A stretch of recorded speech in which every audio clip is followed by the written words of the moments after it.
Good morning mga kalapatid. Ayan, ipapaliwanag ko yung side ko mga kalapatid kung bakit madilim pa raw yung aking pagpapakawala ng tukot na ito na galing Iran.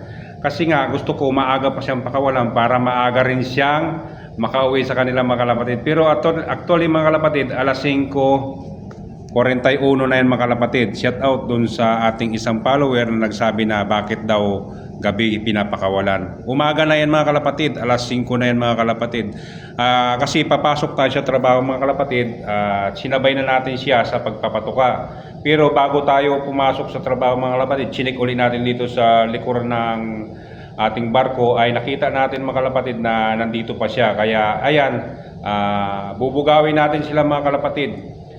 Problema mga kalapatid, nandito din yung ating kalapati, baka hindi siya lumipad ng malayo. Pero inshallah, umuwi siya dun sa kanyang amo sa Iran mga kalapatid. Kaya gusto ko maaga pa siyang pakawalan para malamig pa yung paligid.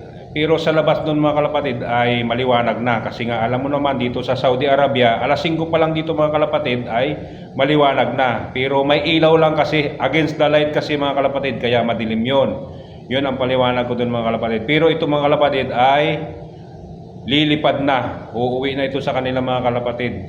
Kaya shout out na lang dun sa may-ari nito. Malamang ay ibang lahi. Assalamualaikum. Sukran. Good your region. This morning I already released. Yeah, bye-bye. Yan. He going back to Iran na mga kalapatid.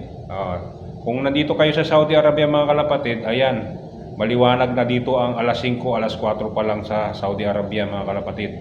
At doon sa mga nagpipiin sa akin na humihingi ng kalapati, nagko-comment, pasensya na kayo mga kalapatid kasi yung mga tukod ay hindi sa atin, walang mga document.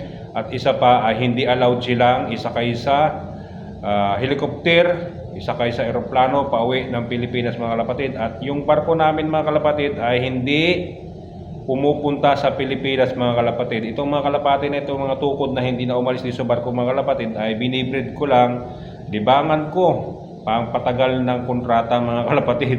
At the same time mga kalapatid, ang aking plano ay kung halimbawa lang makauwi tayo agad-agad at mayroong mga itlog, yun lang ang pag-asa natin mga kalapatid. Ayun lang mga kalapatid. Thank you for watching. Bye bye.